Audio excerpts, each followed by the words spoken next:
ദൈവനാമത്തിന് മഹത്വം ഉണ്ടാകട്ടെ. നമ്മുടെ ജീവിതത്തിൽ പ്രതികൂലങ്ങളൊക്കെ വരുമ്പോൾ നാം മനസ്സിൽ കരുതേണ്ടിയ ചില കാര്യങ്ങൾ പറയുവാൻ ആഗ്രഹിക്കുന്നു. ഒന്നാമത്, ദൈവം നമ്മോട് കൂടെ ഉണ്ട് എന്ന വിശ്വാസം നമുക്കുണ്ടായിരിക്കണം. ലോകാവസാനത്തോളം ഞാൻ നിങ്ങളുടെ കൂടെ ഉണ്ട് എന്ന് കർത്താവ് അരുളി ചെയ്തു. രണ്ടാമത്, കർത്താവ് പറഞ്ഞു, ധൈര്യപ്പെട്ടിരിപ്പീൻ, ഞാൻ ലോകത്തെ ജയിച്ചിരിക്കുന്നു. അപ്പോൾ ലോകത്തിൽ നമുക്ക് കഷ്ടമുണ്ടെങ്കിലും ലോകത്തെ ജയിച്ചവനായ കർത്താവ് നമ്മളോട് കൂടെ, നമ്മളെ പ്രശ്നങ്ങൾ പരിഹരിക്കുവാൻ, നമ്മളെ ജയോത്സവം നടത്തുവാൻ നമ്മോട് കൂടെയുണ്ട്. അത് കണക്ക് തന്നെ കർത്താവ് നമുക്ക് സഹിക്കുവാൻ കഴിയുന്നതിന് മീതിയുള്ള പ്രശ്നങ്ങളോ പരീക്ഷകളോ നമുക്ക് തരത്തില്ല. അതിനോട് കൂടെ പോക്കുവടിയും കർത്താവ് ഉണ്ടാക്കുവാൻ ഇടയാകും.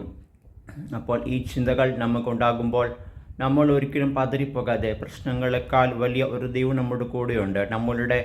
നമ്മളുടെ ലിമിറ്റേഷൻസ്, നമ്മളുടെ പരിമിതികൾ നമ്മളെ സംബന്ധിച്ചിട്ട്, ദൈവമേ എന്നെ കൊണ്ട് കഴിയത്തില്ല, ഞാൻ എത്ര ശ്രമിച്ചാലും പ്രശ്നം പരിഹരിക്കാൻ കഴിയത്തില്ല, അവിടുന്ന് ഇതിനെ പരിഹരിക്കണം, അല്ലെങ്കിൽ ഇതിനെ ജയിക്കാനുള്ള, ഇതിനെ തരണം ചെയ്യാനുള്ള കൃപ എനിക്ക് തരണം എന്ന് പറഞ്ഞ ദൈവസന്നിധി നമ്മൾ തന്നെ ഏൽപ്പിക്കുമ്പോൾ ദൈവം പ്രശ്നങ്ങൾക്ക് പരിഹാരം തരും. നമ്മൾ സ്വയം പരിശ്രമിക്കുന്നത് കൊണ്ടാണ് പലപ്പോഴും നമ്മൾ പരാജയപ്പെട്ടു പോകുന്നത്. എന്നാൽ ദൈവം നമ്മളെ സഹായിക്കാൻ വേണ്ടി നമ്മുടെ കൂടെ ഉണ്ടെങ്കിൽ നമ്മൾ പരാജയപ്പെടത്തില്ല.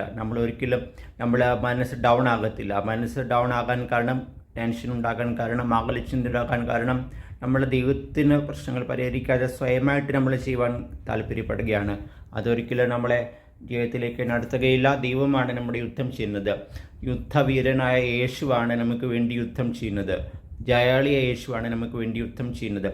ഒരിക്കലും തോൽവി നമ്മളുടെ ഭാഗത്തുണ്ടാകരുത്.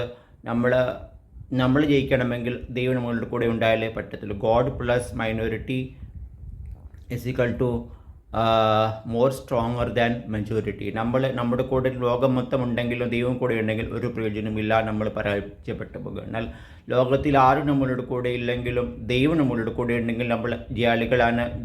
ജയോത്സവമായി ദൈവം നമ്മളെ നടത്തി വിജയകരമായി ജീവിക്കുവാൻ ദൈവം നമ്മളെ ഓരോരുത്തരെയും ഇടയാക്കുക. അപ്പോൾ നമ്മുടെ ചിന്തകൾ എപ്പോഴും ദൈവത്തിന് മുമ്പാകെ നമ്മൾ തന്നെ സമർപ്പിച്ചുകൊണ്ട്, നമ്മൾ തന്നെ ഏൽപ്പിച്ചുകൊണ്ട്, നമ്മൾ ദൈവത്തിൻ്റെ മക്കളാണ് എന്ന വിശ്വാസം ഉണ്ടാക്കണം. പ്രശ്നങ്ങൾ എന്തിനാ വന്നു കഴിഞ്ഞാൽ ദൈവത്തിന് മകനാണല്ലോ, പിന്നെ എന്തിനാ പ്രശ്നങ്ങൾ വന്ന് മകളാണെങ്കിൽ നല്ല ഈസി ആയിട്ട് പോകണമെന്ന ചിന്തയല്ല.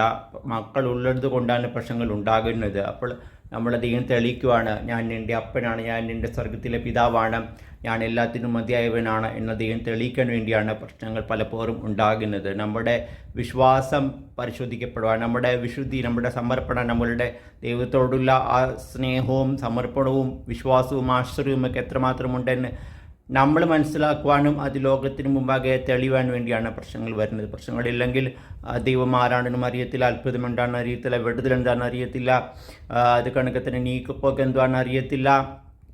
പ്രശ്നപരിഹാരകൻ ദൈവം എങ്ങനെ പ്രശ്നം പരിഹരിക്കുന്നെന്ന് അറിയണമെങ്കിൽ പ്രശ്നങ്ങൾ ഉണ്ടാകണം. അപ്പോൾ ഏത് അവസ്ഥയിലും ദൈവത്തിന് മുമ്പാകെ നമ്മൾ തന്നെ സമർപ്പിച്ച്, ദൈവത്തിന് മുമ്പാകെ നമ്മൾ തന്നെ ഏൽപ്പിച്ചുകൊണ്ട്, ദൈവം നമുക്ക് തന്നിരിക്കുന്ന ഈ ചെറിയ ജീവിതം നമ്മൾ വ്യാകുലപ്പെട്ടു പോകാതെ, പ്രശ്നങ്ങൾ വരുമ്പോൾ ദൈവത്തിൽ ആശ്രയിച്ച്, മനുഷ്യനിൽ ആശ്രയിക്കാതെ, പ്രഭുക്കന്മാരിൽ ആശ്രയിക്കാതെ, രാജാക്കന്മാരിലോ മന്ത്രിമാരിലോ ഒന്നും ആശ്രയിക്കാതെ, ദൈവത്തിൽ മാത്രം ആശ്രയിച്ച് ദൈവത്തിന് മുമ്പാകെ നമ്മൾ തന്നെ വിധേയപ്പെടുത്തിക്കൊണ്ട്, ദൈവം നമ്മളെ കാണുന്നു, നമ്മളുടെ അവസ്ഥകൾ അറിയുന്നു, നമുക്ക് വേണ്ടി കൺസേൺ ഉണ്ട്, നമ്മളെ എല്ലാ കാര്യങ്ങളിലും ദൈവത്തിന് ശ്രദ്ധയുണ്ട്, താല്പര്യമുണ്ട് എന്ന് മനസ്സിലാക്കി ആശ്രയത്തോടെ, വിനയത്തോടെ, ആ ദൈവത്തോടുള്ള വിശ്വാസത്തോടെ ജീവിക്കുവാൻ ദൈവം നിങ്ങളെ ഓരോരുത്തരെയും ഇടയാക്കട്ടെ.